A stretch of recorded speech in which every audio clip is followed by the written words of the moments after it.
Ford whipped down the road at close to 70 miles per hour. It was a June night in 1933 in Wellington, Texas, and Clyde Barrow relished the chance to drive fast just for the fun of it. Bonnie Parker sat in the passenger seat, and a fellow gang member, W.D. Jones, sat in the back. They were all in a good mood. There was no police on their trail. There was no exchange of gunfire. It was just a lovely moonlit night, and for once, they could relax.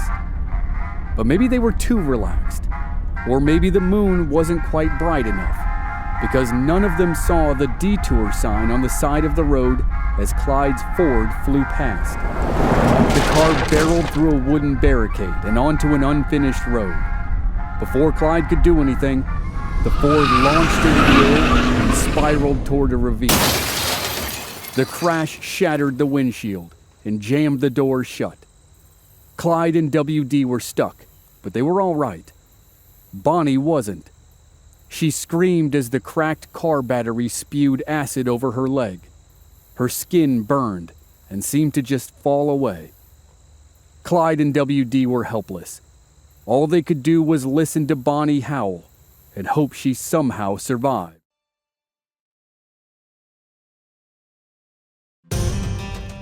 From Black Barrel Media, this is Infamous America. I'm your host, Chris Wimmer. In this season, we're telling a 6-part story about the notorious outlaws, Bonnie and Clyde. This is Episode 3, Suicide Sal.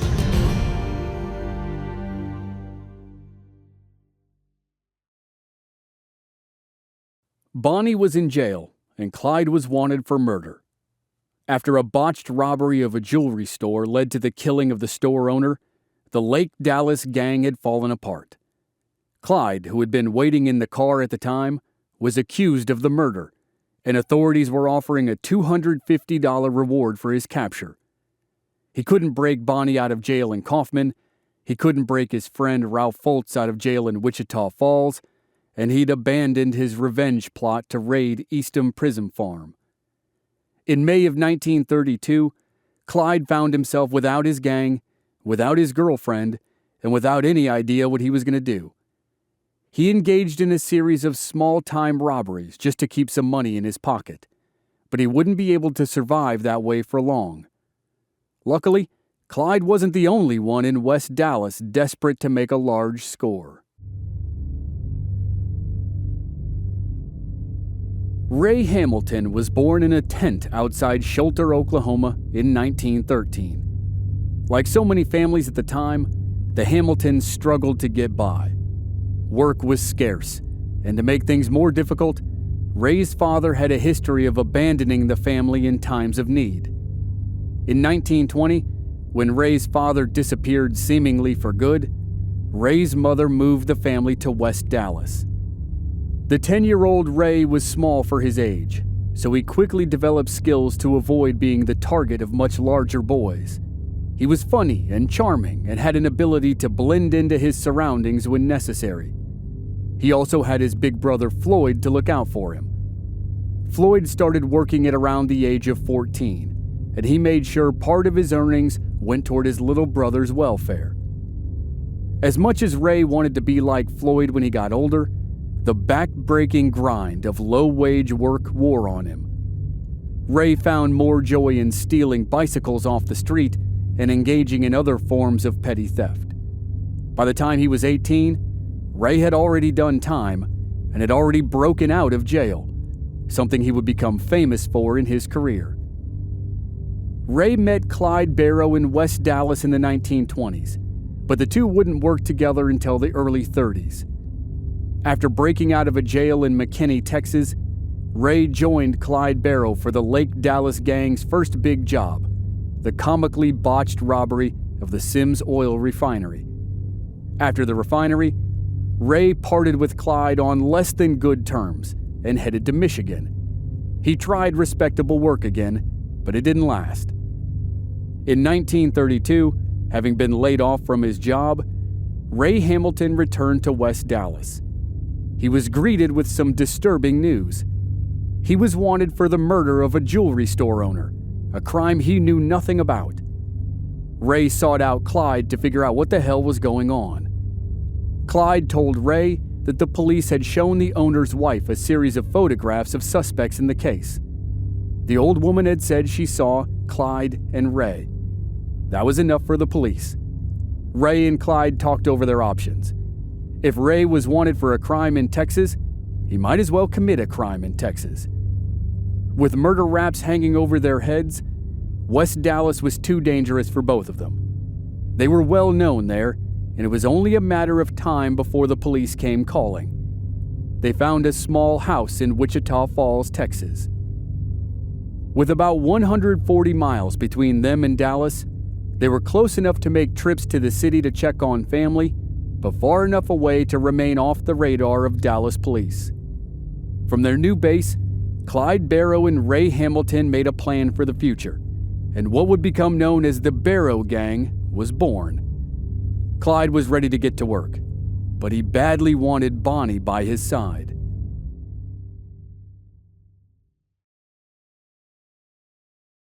When Bonnie Parker dreamed of being a poet as a young girl, it's safe to say she didn't picture herself scribbling verses on pieces of scrap paper while sitting in a Kaufman, Texas jail cell. But in May of 1932, that's where she found herself.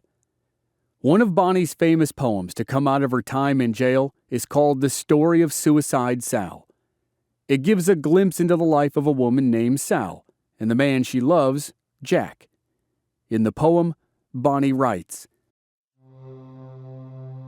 "I left my old home for the city to play in its mad, dizzy whirl, not knowing how little of pity it holds for a country girl. There I fell for the line of a henchman, a professional killer from Chi. I couldn't help loving him madly. For him, even now, I would die." Most who've studied the poem find it to be a clear representation of Bonnie's life with and feelings toward Clyde.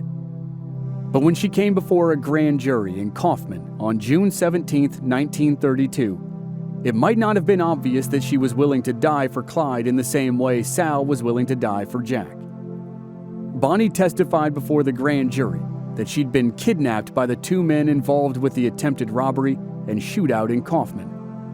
She implied she was just one more victim in the whole seedy affair.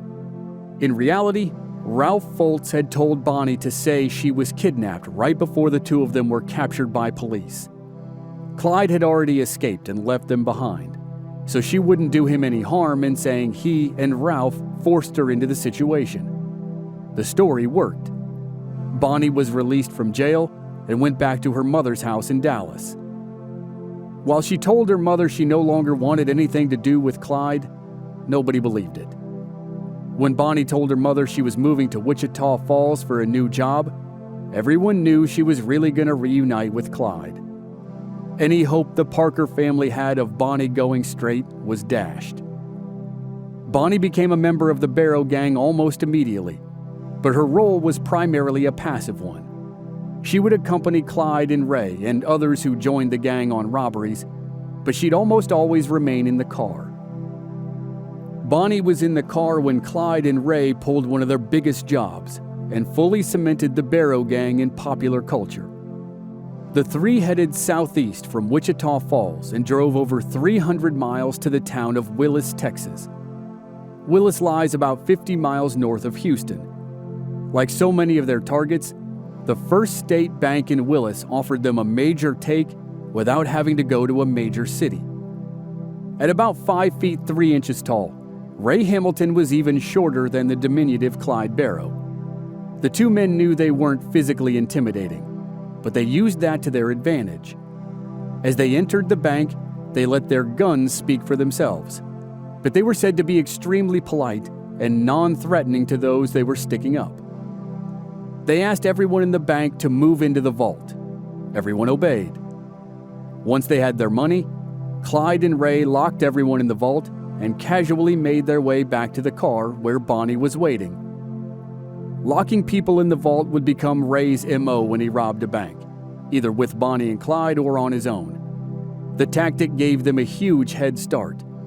By the time anyone in town realized what was going on, and the people in the vault had been freed, the Barrow Gang was long gone. The First State Bank robbery proved to be a massive success. They'd come away with several $1,000s, and the glaring mistakes of past jobs seemed to be behind them. The Barrow Gang was gaining notoriety around the state. Amidst their latest triumph and slowly burgeoning fame, Clyde and Ray almost forgot they were wanted for murder. But that would all change when the boys took a detour to do a little dancing in Oklahoma.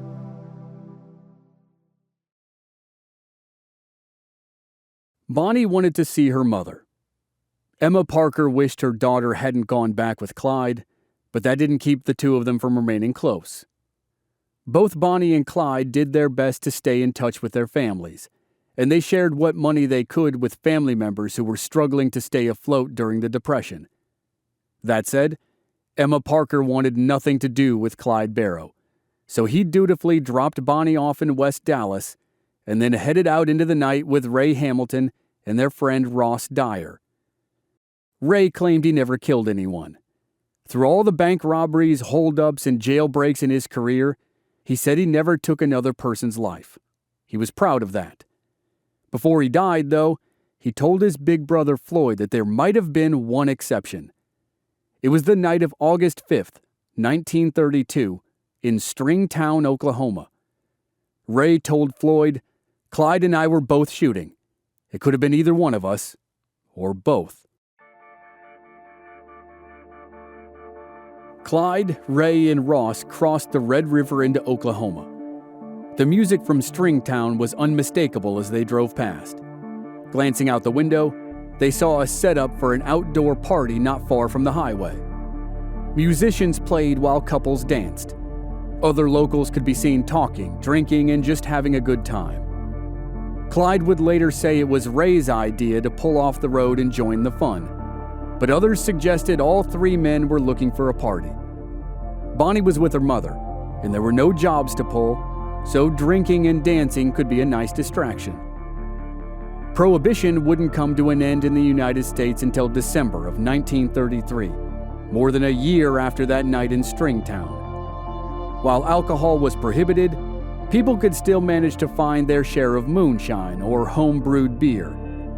In several small towns in the South and Southwest, local law enforcement was more than happy to look the other way when it came to a law they felt was unjust. As long as people weren't hurting anyone, why not let them have a little bit of happiness in a time often filled with heartbreak and loss? That was how Atoka County Sheriff Charlie Maxwell saw it anyway. Sheriff Maxwell and Deputy Eugene Moore were at the dance to enjoy the music and to be on hand in case any fights broke out. Reports of the night's events varied depending on who was telling the story. When Clyde recounted things to Bonnie and his parents, he painted himself as a sober saint who sat quietly in the car while the other two caused trouble. But witnesses suggested Clyde, Ray, and Ross had all been drinking and trying to get some of the local girls to dance with them, which didn't sit well with the local boys. When the musicians took a break, Clyde and Ray headed back to the car, most likely to keep drinking. But Ross stayed out on the dance floor, waiting for the music to pick back up again. Some of the locals complained about the behavior of the three strangers. Sheriff Maxwell sensed things could go bad pretty quickly, so he decided to step in. He'd tell the boys from out of town they were under arrest. Getting them out of there might save them from getting beat up by the local boys. Sheriff Maxwell approached Clyde and Ray's car, not knowing the two men inside were wanted for murder in Texas. The sheriff leaned into the car to tell them they were under arrest. Clyde and Ray knew that if they got caught, there was a good chance they'd end up in the electric chair in Huntsville. Clyde opened fire. Bullets hit Sheriff Maxwell in the chest. He flew back and fell to the ground. He was badly wounded, but he wasn't dead. Deputy Moore rushed to the scene, firing his weapon. Clyde and Ray were already out of the car, spraying bullets at the oncoming deputy. At least one hit him cleanly, and Deputy Eugene Moore crumpled to the ground. His body twitched. It was the last jolt of movement before he died. Clyde and Ray fled the chaos. They stole a series of cars along the way, made it back to Dallas, and grabbed Bonnie. Ross Dyer had tried to run on foot, but he didn't get far. He was caught and questioned. He gave up his friends, and soon a massive search for Clyde Barrow and Ray Hamilton was underway. They'd killed a police officer. There was no staying in Dallas. There was no staying in Texas. Ray headed back to Michigan, and the latest version of the Barrow Gang disbanded.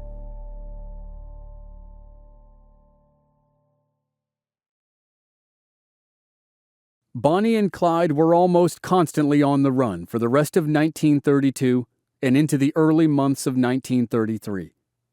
Along with W.D. Jones, they crossed state borders and slept in cars, or spent the night in tiny rooms, constantly looking out the windows for police. Texas newspapers started to cash in on the murderous fugitive couple. Articles across the state embellished every aspect of their lives. They were great bank robbers and hardened cop killers, the papers claimed. Fame had come for Bonnie and Clyde, but it only made staying hidden more difficult. Finally, Bonnie and Clyde had an idea. They could go to Missouri and just live their lives for a while. They had some money saved, and they could stop running. After a long discussion, they convinced Clyde's brother Buck and his wife Blanche to join them. Since being out of prison, Buck had given up his life of crime, and he'd promised Blanche he'd never go back to it. Bonnie and Clyde told them they wouldn't involve them in anything illegal in Missouri. Secretly, Buck hoped he could convince Clyde to turn himself in, and thought maybe spending time together in Missouri would give him the chance he needed. The two-bedroom apartment in Joplin, Missouri, almost felt like home. Bonnie was happy to have another woman around, and she and Blanche grew closer.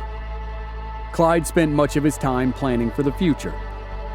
The thought of raiding Eastham Prison Farm had found its way back into his mind, and he was having trouble letting it go. W.D. Jones made the trip with them, but he hadn't fully left his criminal ways behind. He still managed to steal a car or two in Joplin. For almost 2 weeks, the group ate dinners together, played cards together, and acted like a lot of average American families. But Bonnie and Clyde, like their poetic counterparts Sal and Jack, weren't destined for an average American life. They didn't know it, but local police had grown suspicious of the 5 out-of-towners in the two-bedroom apartment. The cops didn't know who the new residents were, but they believed they were up to no good.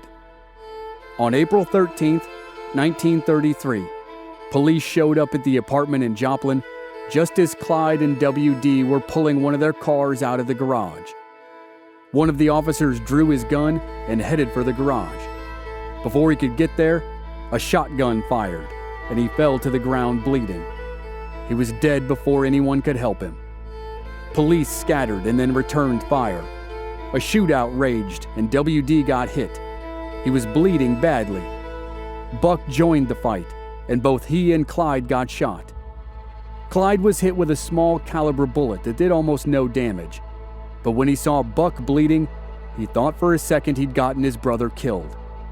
Luckily, Buck's wounds were manageable, and he continued to fight on. The police had them pinned down. Clyde knew they'd either die or get caught if they waited any longer. He rallied the group into the car, hit the gas, roared out of the garage, slammed through a car on the driveway, and sped out of Joplin as fast as he could. Days later, they found themselves back in Texas. No matter where they went, it was as if the Lone Star State would always call them home. They were bruised and battered, but they were alive. After a short time, they even thought they'd managed to disappear. Last anyone had heard, this latest version of the Barrow Gang was based in and around Missouri. Maybe Texas would be all right for them for a while. But then on June 10th, 1933, Clyde missed the detour sign on the side of the road in Wellington, Texas.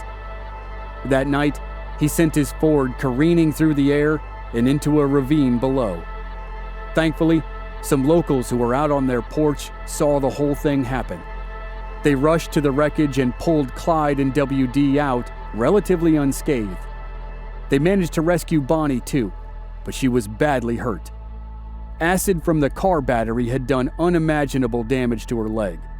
At that moment, any hope of Bonnie and Clyde remaining hidden was gone.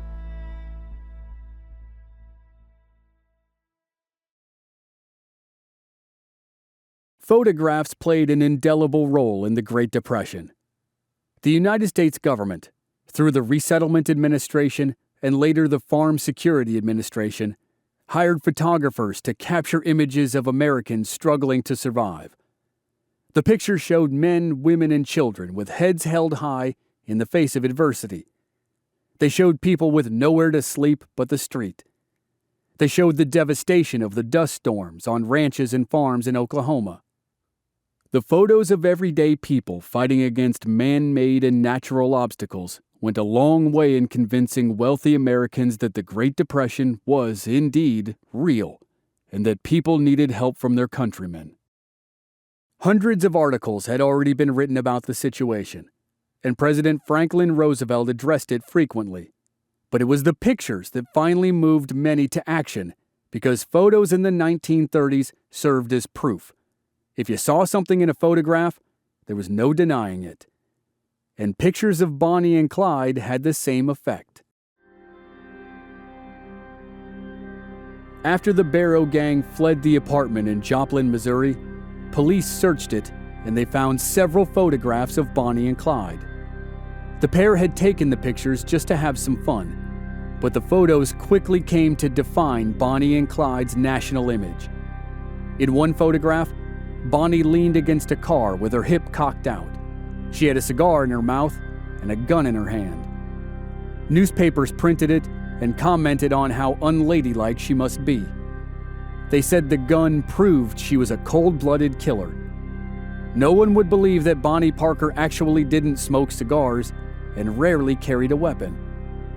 Another photograph showed Bonnie pointing a shotgun at Clyde. The two of them were playing around when the photo was taken, but some members of the newspaper business decided this gave insight into what must be their violent relationship. Along with the pictures, the police found a collection of Bonnie's poetry. One poem in particular, The Story of Suicide Sal, captured the nation's imagination. In it, readers saw a woman willing to kill and die for her lover. It had all the action and sex appeal of a tawdry movie that people didn't want to admit they enjoyed watching. At the end of her poem, Bonnie Parker tells of the brutal demise of its heroine, Sal. Not long ago, I read in the paper that a gal on the east side got hot, and when the smoke finally retreated, 2 of gangdom were found on the spot. It related the colorful story of a jilted gangster gal. 2 days later, a sub-gun ended the story of Suicide Sal. As Bonnie's leg burned down to the bone on the side of the road in Wellington, Texas, she might have thought she was meeting her end like Sal. In reality, she escaped the incident with her life. Like Clyde after his toes were chopped off, she would have trouble walking and would endure regular bouts of pain. But that would seem easy compared to what was coming. Bonnie's poems often confronted the fact that she and Clyde wouldn't live long. They were prophetic that way. That night in Wellington, splayed out beside the wreckage of the Ford, Bonnie had less than 1 year to live. The national fame the pair were gaining made it almost impossible for them to hide. Soon, the ride would end. Bonnie and Clyde both knew it. The least they could do was give the papers a few more salacious headlines before it was all said and done.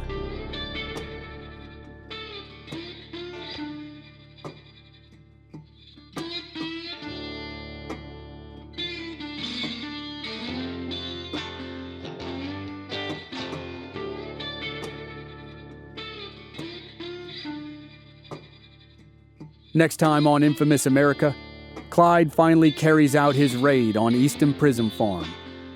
He gets his revenge and breaks out Ray Hamilton in the process. Buck Barrow departs the gang, and Bonnie and Clyde seek help from one of the most famous criminals in the country. That's next week on Infamous America.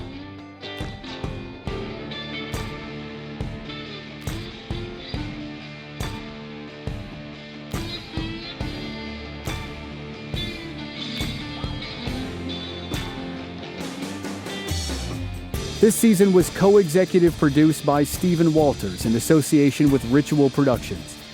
Research and writing by Michael Federico. The theme song for this season is The Story of Bonnie and Clyde.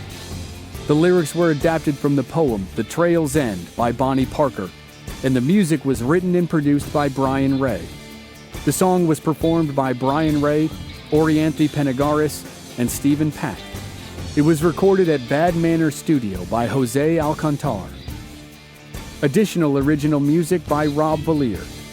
Audio editing and sound design by Dave Harrison. I'm your host and producer, Chris Wimmer. Find us at our website, blackbarrelmedia.com, or on our social media channels.